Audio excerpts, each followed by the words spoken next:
Tonight, the provincial government braces for another court battle as it fights to get all home heating exempt from the carbon tax. And it's a political pissing match. As things get tense with Ottawa, we look into why the Canadian flags that used to be here have disappeared. Plus, a Regina man transforms his property into a haunted house every year, and it just keeps getting scarier. This is CBC Saskatchewan News.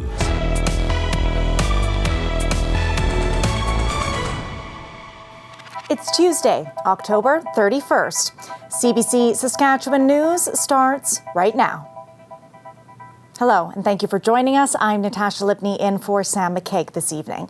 The Saskatchewan government is considering its legal options after throwing down the gauntlet on carbon tax. The Premier says our province will stop collecting the federal tax if Ottawa doesn't exempt all home heating. As Adam Hunter explains, the two sides could be headed for another court battle. The federal government may say that's illegal. Premier Scott Moe made his ultimatum on social media Monday, vowing to opt out of the carbon tax on home heating if the federal government doesn't offer an exemption for natural gas. He says Ottawa's decision to exempt heating oil, primarily used in Atlantic Canada, from the carbon tax for 3 years isn't fair. Other Canadian premiers are joining the chorus. The vast majority, 95% of people in Ontario, do not heat their homes or businesses with oil. It's completely unfair that they still have to pay the carbon tax, so I'm urging the Prime Minister to play fair, do what's right, and eliminate the tax altogether. And now they can't even enact them fairly. And so they'll make a reprieve in a region of the country that tends to vote for more Liberal MPs. That's just not right. The federal energy minister says home heating oil is significantly more expensive than alternatives and has risen in cost. Jonathan Wilkinson says the solution is to transition people off of it by installing free heat pumps. He says the government is done with exemptions. Are there no more carve-outs coming? There will be no more carve-outs coming. Saskatchewan's Energy and Resources Minister says the province is not looking for a legal fight, but a law professor says it could be headed there if the province follows through on its threat.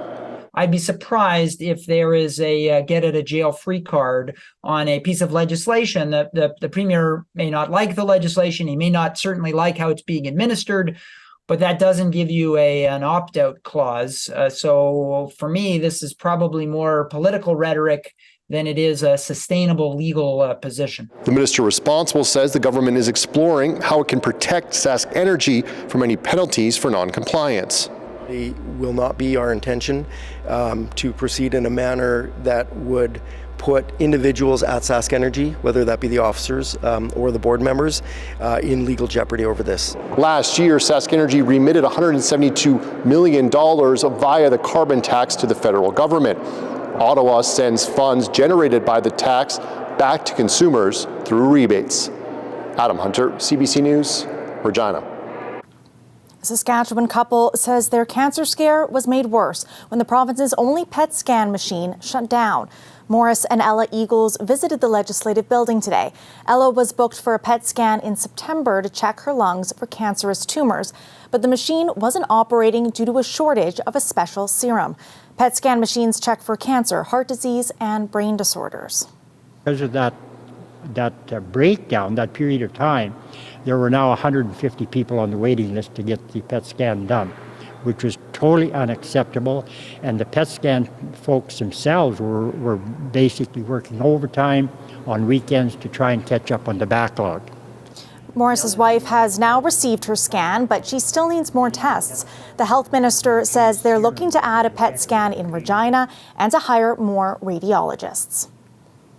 A house fire was so quick to destroy a home in Saskatoon this morning, firefighters had no chance of saving it. Crews needed an excavator to pull the house apart just to put out the flames. It happened around 5:30 this morning on Avenue L South near 21st Street West. The fire department says nobody was inside.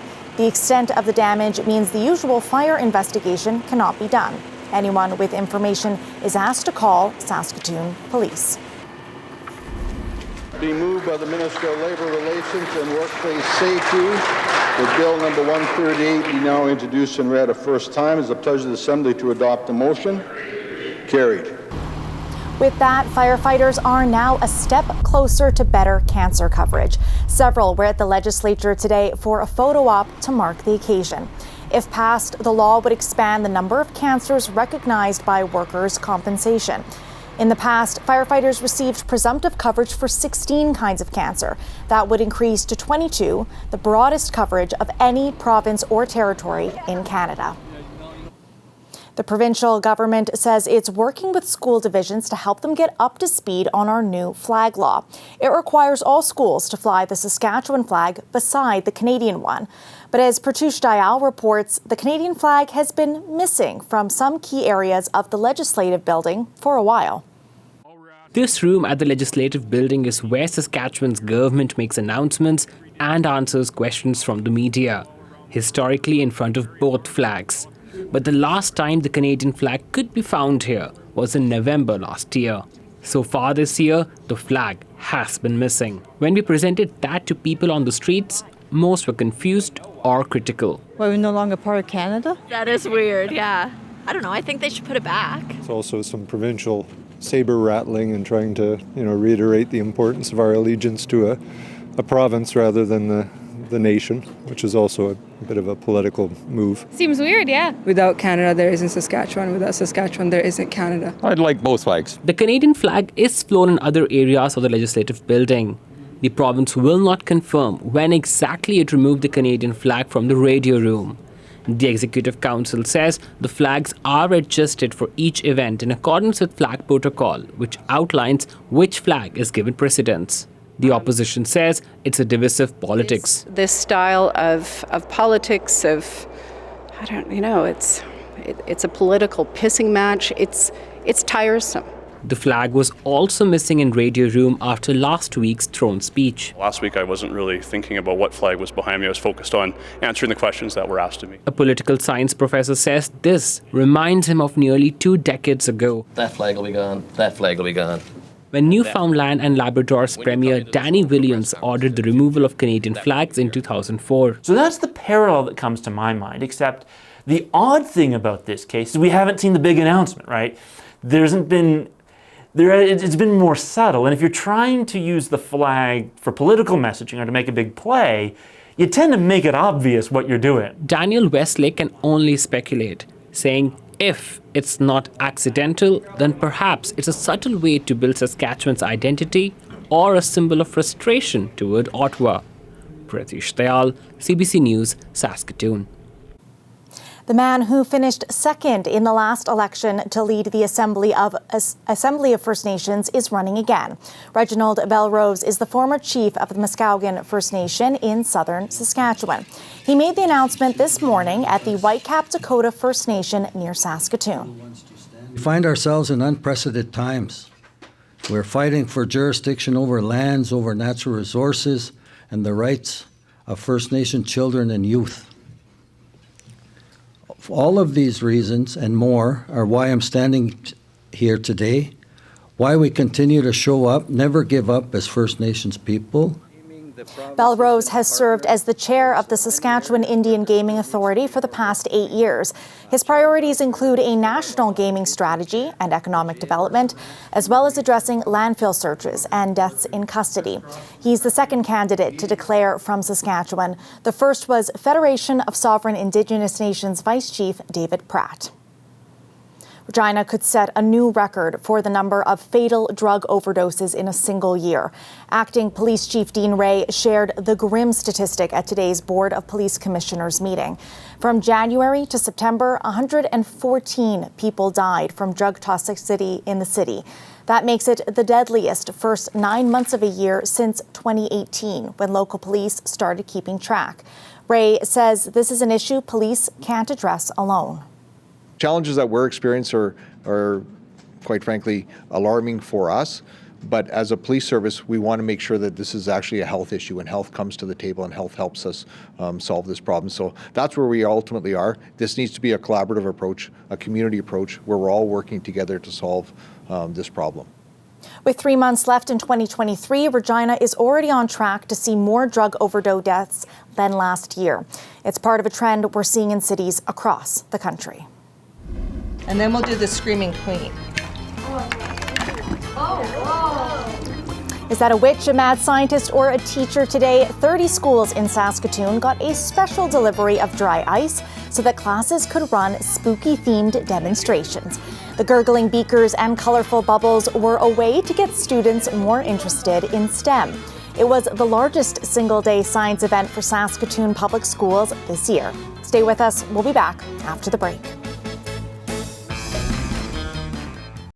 This weather update is brought to you by Capital GMC Buick Cadillac. Truck Mania is on now.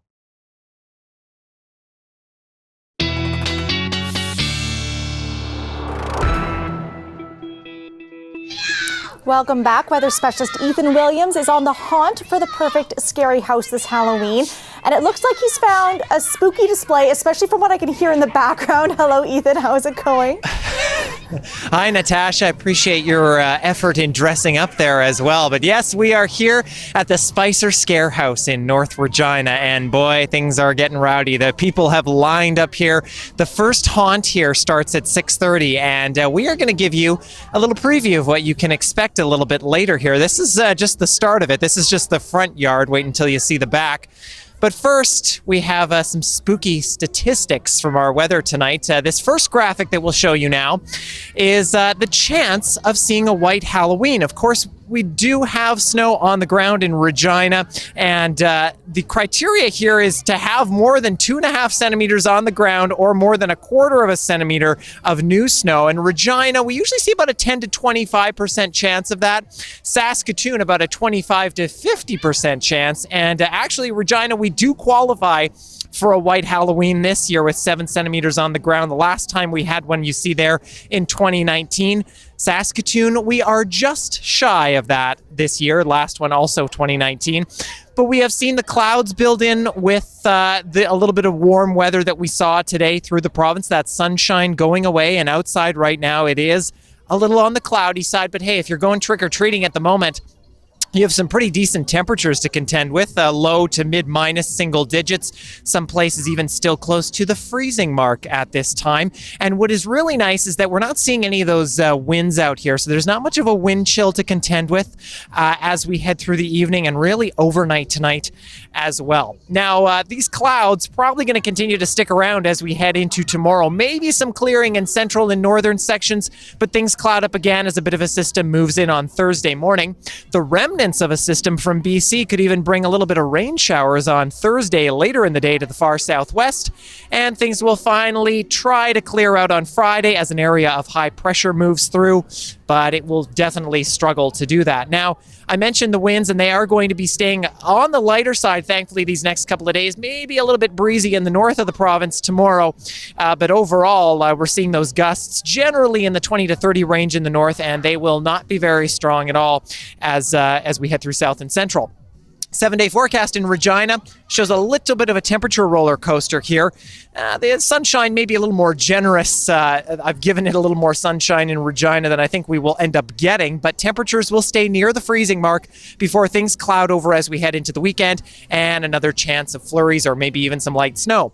Saskatoon, we could see a few breaks of sun tomorrow, the temperature hovering near 0.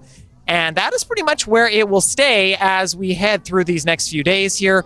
And the temperatures overnight, as you notice there, thankfully staying out of those minus double digits that we have seen over this last little while. Now, I did promise that you would get the opportunity to see what's going on here at the Spicer Scare House in Regina. We had a chance to go behind the scenes and see what it is like. Take a look.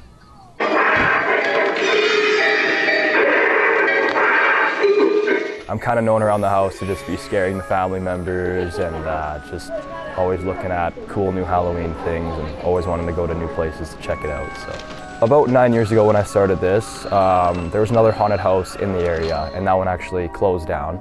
And I was really sad about that, so I decided I was going to make my own. And obviously the first year I was about 11 years old, so it was a lot of just boxes with leaves and, you know, my friends and I jumping out of them, and had a cauldron with fog and all that. But as the As the years progressed, we just kept buying new things and expanding the area, so it just became bigger and bigger.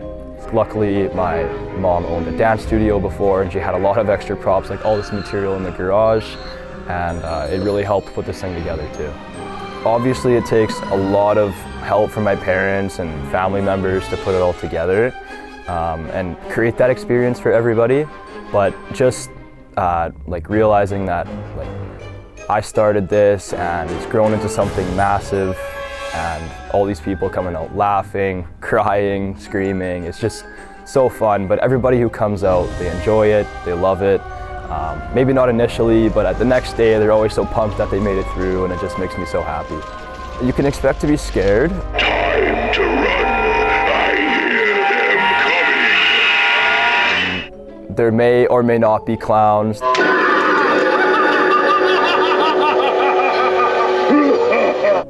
Anything you can imagine.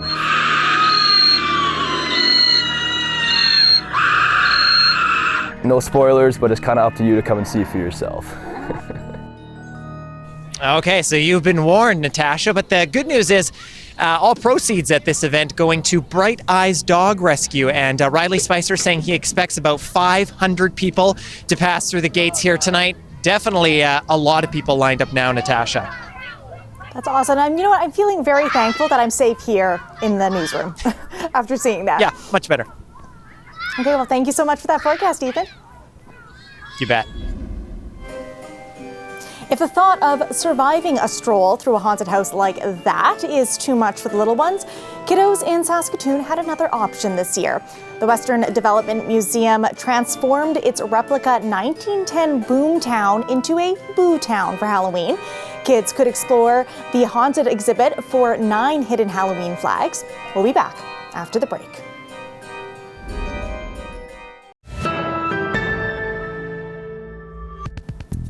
Welcome back. A recent Angus Reid survey shows roughly 3/4 of people on the prairies are concerned about the rising cost of living. That includes high mortgage payments. With more, here's the CBC's Aishwarya Judo. 40-year-old mother of 3 Paula Gioino says she and her husband had to extend their mortgage term because of the higher interest rates. Now it will take them 30 years instead of 25 to pay it off. Gioino says it's the only way they can afford their payments. My salary is not increasing proportionally to everything else, right? And everything goes up, you know, like heating goes up, gas goes up, food goes up, but my salary doesn't. A recent survey by Angus Reid Institute revealed that 80% of responding Canadians with a mortgage said their household debt is a major source of stress. And 15% of mortgage holders said it was very difficult to keep up with their monthly payments. That's double from the 8% in March.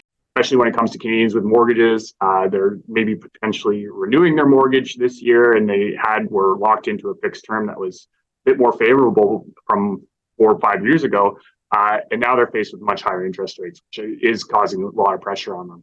John Rose says people with variable mortgages are reeling because they thought interest rates would be lower by now. I think the higher income people are struggling just as much. This mortgage broker says his clients are worried and looking for ways to cut down their monthly payments, which have jumped significantly. I'm seeing upwards of $1,000 a month difference depending on the mortgage amount in additional interest costs, which is huge, and it's taking a lot of money out of their pocket. Another mortgage associate says people should buy cheaper. It might be a better choice to look for a house or a condo that's less than what your budget is today, knowing that by next year, your budget may have went up 10 to 20% just in fixed living costs. So, Gioino says she will have to make some tough choices, like being selective with her activities for her kids and hunting for deals at the grocery store. Aishwarya Judo, CBC News, Saskatoon.